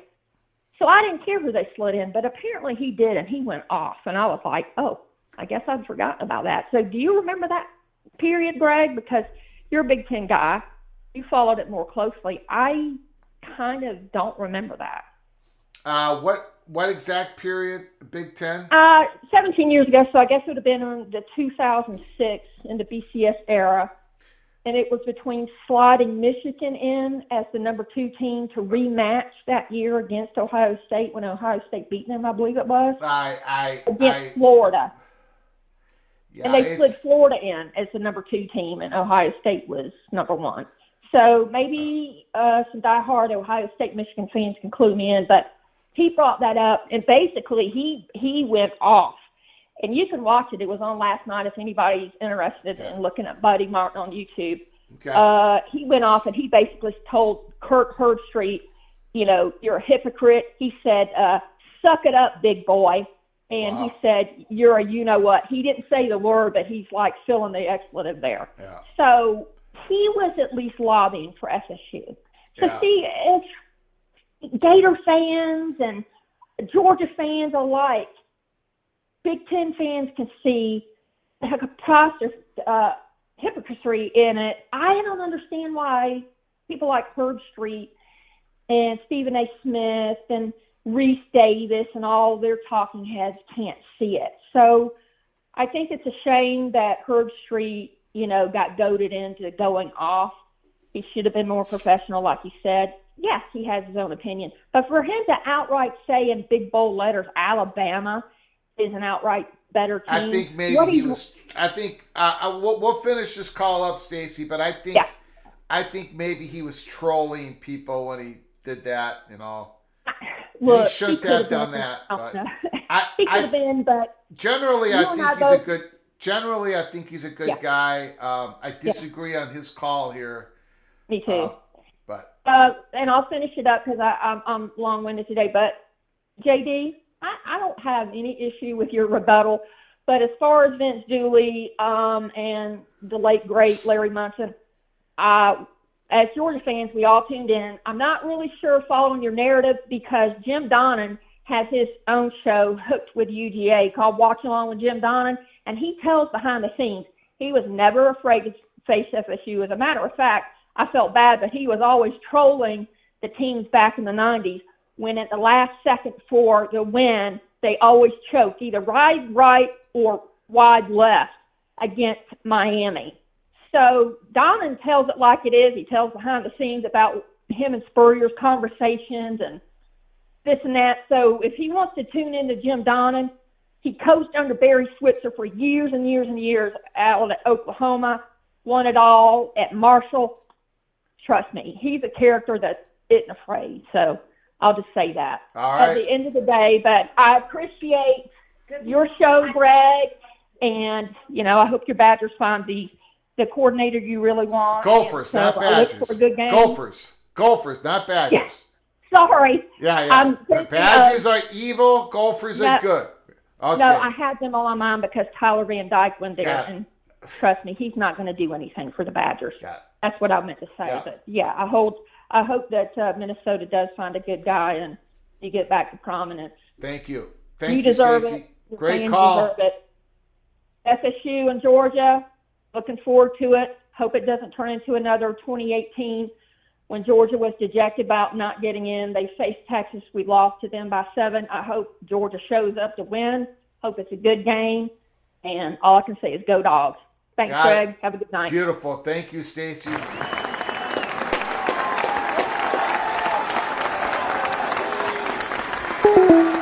PATC, Georgia Bulldogs, Stacey coming in hot. Appreciate the call. Appreciate everybody's call. Appreciate everybody comments in the section, in the comments section, in the chat room. Thank you for the wonderful donations. We're going to close it up. We've been on the air for more than 2 hours. Tomorrow, what's going to happen is an interim president, interim chancellor, going to be named by the president. I think so, and I think it's going to be another indication of where this is all heading. Advantage still as of December 14th, and tomorrow, December 15th, Advantage SEC. We're going to be covering that story like nobody else because we know that it's an important story. So we're going to be covering it and everything else in college football as we head into the bowl season this Saturday. There's going to be some bowl games, so buckle up, brace for impact. We'll go through those bowl games tomorrow, and of course what happens in North Carolina tomorrow, and all the transfer portal news that's happening, and of course the college football playoffs. Michigan versus Alabama, Texas versus Washington. It's going to be fun. It's going to be a whole lot of fun. So stick with us here at Peek Around the Corner. Again, before you leave, make sure you subscribe to the channel, get yourself notified, and smash that like button. Until next time, from all of us at PATC to all of you, please, you all take great care of each other. Thank you so very much.